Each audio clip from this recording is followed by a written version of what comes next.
এক সময় দেশের মানুষ সবাই মনে করেছিল ভারত যেহেতু আওয়ামী লীগকে সমর্থন করে, ভারত যেহেতু বারবার আওয়ামী লীগের রাষ্ট্র ক্ষমতা বসেন, ভারত যতদিন থাকবে আওয়ামী লীগের পিছনে ততদিন আওয়ামী লীগ রাষ্ট্রে ক্ষমতা থাকবে। ভারত বারবার বলেছে আওয়ামী লীগ টেস্টের এবং টাস্টের এবং ফ্রেন্ড, তারা আমাদের পরিচিত এবং আমাদের বিশ্বস্ত বন্ধু, তাই আওয়ামী লীগের রাষ্ট্র ক্ষমতা রাখতেই হবে। কিন্তু দেশের মানুষের আন্দোলনের পরিপ্রেক্ষিতে তাদের অত্যাচার, দেশের মানুষের উপর নির্যাতন করা, ভোটাধিকার কেন্দ্রের পরিপ্রেক্ষিতে ছাত্ররা আন্দোলন করেছে, আমরা আন্দোলন করেছিলাম, সবাই মিলে সম্মিলিত প্রচেষ্টার মধ্য দিয়ে আমরা বিরোধী সরকারকে আমরা বিদায় করেছি। খুবই দুঃখের বিষয়, পরিতাপের বিষয়, একটা দেশের সরকার পরিবর্তন হলো, একটা ফ্যাসিস্ট, একটা গণহত্যাকারী সরকার পরিবর্তন হলো, অথচ প্রতিবেশী একটা দেশ কিভাবে তার পরবর্তী সরকারকে হস্তক্ষেপ করে যাচ্ছে। প্রতিনিয়ত বর্তমান সরকারকে বেকায়দায় ফেলার জন্য প্রতিনিয়ত ভারত ষড়যন্ত্র করে যাচ্ছে। আমরা তাই বলতে চাই, ভারতের আশেপাশে যতগুলি রাষ্ট্র আছে, একটি রাষ্ট্র ভারতের দাবিদারি করে না। আমরা পরিষ্কার করে বলতে চাই, বর্তমান সরকারকে বলতে চাই, এবং মানুষের জোর, মানুষের সহযোগিতায়, মানুষের ভোটাধিকার প্রয়োগের মধ্য দিয়ে আগামী দিনে বিএনপি রাষ্ট্রের ক্ষমতায় আসলে আল্লাহর রহমতে দেশটি বেগম খালেদা জিয়া এবং তারেক রহমানের নেতৃত্বে সরকার গঠন হবে, আমরা ভারতের কাছে নতজার হয়ে থাকবো না, মাথা উঁচু করে আমরা দাঁড়িয়ে থাকবো। যেমন আপনারা দেখেছেন মেজর জেনারেল ফজলুর রহমান সাহেব যখন ছিলেন, কিভাবে ভারতের বিএসএফ যখন আমাদের অভ্যন্তরে ঢুকে হত্যাকাণ্ডের সম্মুখীন করেছিল, কিভাবে তার জবাব দেওয়া হয়েছিল। আমরা পরিষ্কার করে বলতে চাই, ভারত যত রাষ্ট্র হোক না কেন, আমরা বাংলাদেশের 16 কোটি মানুষ, আমরা 16 কোটি মানুষ জানবো না, কিছু গোলাম এখানে ভারতের আছে, গোলামগুলিকে বাদ দিলে বাদ থেকে মানুষ ওই ভারতের অন্যায় নীতির বিরুদ্ধে আমরা সোচ্চার। অতএব সামনের দিকে আমরা এগিয়ে যাব।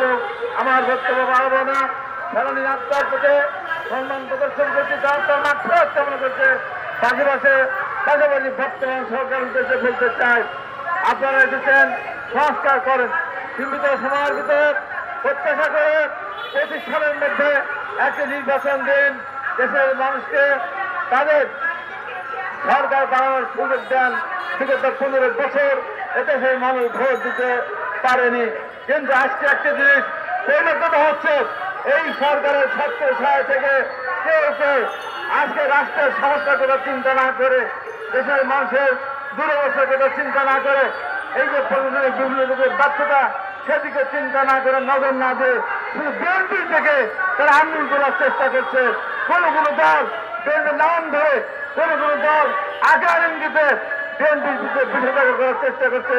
পরিষ্কার করে বলতে চাই, 17 বছর আমরা আন্দোলন করেছি, জীবন দিয়েছে, রক্ত দিয়েছে, আহত হয়েছে, ক্ষরবিক্ষত হয়েছে। অতএব বিএনপির বিরুদ্ধে আন্দোলন না তুলে বা সামনের দিকে কিভাবে গণতন্ত্র ফিরে আসবে, দেশের মানুষকে আমরা কিভাবে সামনে একটা সুন্দর দেশ উপহার দেবো, একটা গণতান্ত্রিক পরিবেশ আমরা উপহার দেবো, সেই দিকে সরকারকে নজর দেওয়ার প্রত্যাশাবাদ ব্যক্ত করে মহান আল্লাহর কাছে আজকে হাত তুলে মদত করি। হে আল্লাহ, আমাদের নেত্রী দেশনেত্রী বেগম খালেদা জিয়াকে বিদেশে পাঠানোর জন্য কতবার চেষ্টা করেছে, কতবার বলেছে, ব্যক্তিগত হয়ে বলেছে বিগত সরকারের কাছে বেগম খালেদা জিয়াকে বিদেশে চিকিৎসা পাঠিয়ে দিন।